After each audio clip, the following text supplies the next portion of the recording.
வசந்த பஞ்சமி வழிபாடு தை மாதத்தில் வரக்கூடிய வளர்பிறை பஞ்சமியை நாம் வசந்த பஞ்சமி என்று கூறுவோம்.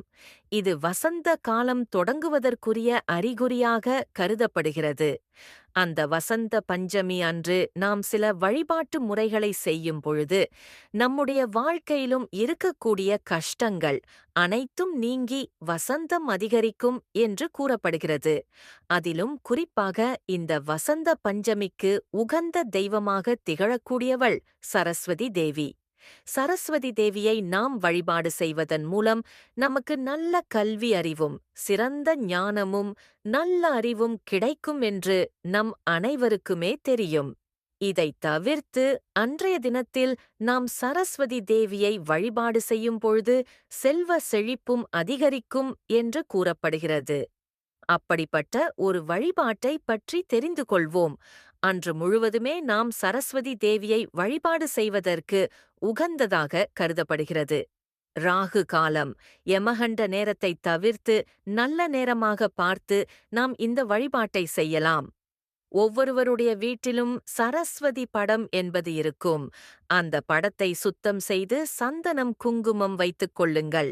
சரஸ்வதி தேவிக்கு மஞ்சள் நிறம் என்பது மிகவும் பிடிக்கும் என்பதால் அன்றைய நாளில் மஞ்சள் நிற ஆடையை அணிந்து கொள்வது நல்லது. அதேபோல் மஞ்சள் நிற பழங்களையும் மஞ்சள் நிற இனிப்பு பொருட்களையும் சரஸ்வதி தேவிக்கு நெய்வேத்தியமாக வைக்கலாம். இதோடு வீட்டில் படிக்கின்ற பிள்ளைகள் இருக்கும் பட்சத்தில் படிக்கும் புத்தகத்தை எடுத்து வைத்தும் வழிபாடு செய்வது சிறப்பு. இதோடு அன்றைய தினத்தில் நாம் தங்கம் வாங்கினோம் என்றால், எப்படி அக்ஷய திதியை நாளன்று தங்கம் வாங்கினால் பல மடங்கு சேருமோ, அதேபோல்தான் வசந்த பஞ்சமி நாளிலும் நாம் தங்கத்தை ஒரு குண்டுமணி அளவாவது வாங்கினோம் என்றால் அதிக அளவில் சேரும் என்று கூறப்படுகிறது.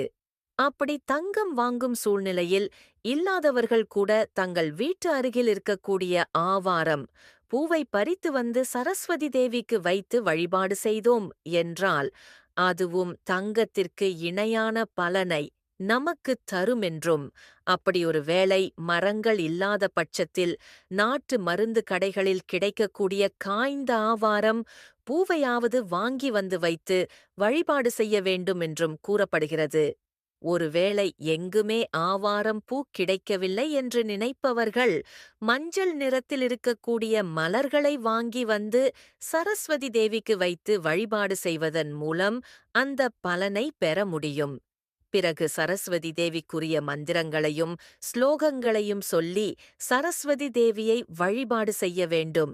இப்படி நாம் செய்வதன் மூலம் நமக்கு நல்ல ஞானமும் சிறந்த கல்வி அறிவும் சிறந்த அறிவும் நல்லொழுக்கமும் செல்வ செழிப்பும் அதிகரிக்கும். எளிமையாக செய்யக்கூடிய இந்த வசந்த பஞ்சமி வழிபாட்டை நாம் அனைவரும் செய்து நாமும் நம் பிள்ளைகளும் சிறப்பான முறையில் வாழ்வதற்கு சரஸ்வதி தேவியின் அருளைப் பெறுவோம் என்ற தகவலை கூறி இந்த பதிவினை நிறைவு செய்து கொள்கிறோம். சப்ஸ்கிரைப் பண்ண மறக்காதீங்க. நன்றி. ஓம் மாயும் சரஸ்வத்யை நமஹ. ஓம் மாயும் சரஸ்வத்யை நமஹ.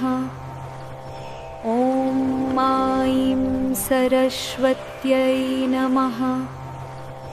ஓம் மாயும் சரஸ்வத்யை நமஹ. ஓம் மாயும் சரஸ்வத்யை நமஹ. ஓம் மாயும் சரஸ்வத்யை நமஹ. ஓம் மாயும் சரஸ்வத்யை நமஹ. ஓம் மாயும் சரஸ்வத்யை நமஹ. ஓம் மாயும் சரஸ்வத்யை நமஹ. ஓம் மாயும் சரஸ்வத்யை நமஹ. ஓம் மாயும் சரஸ்வத்யை நமஹ. ஓம் மாயும் சரஸ்வத்யை நமஹ.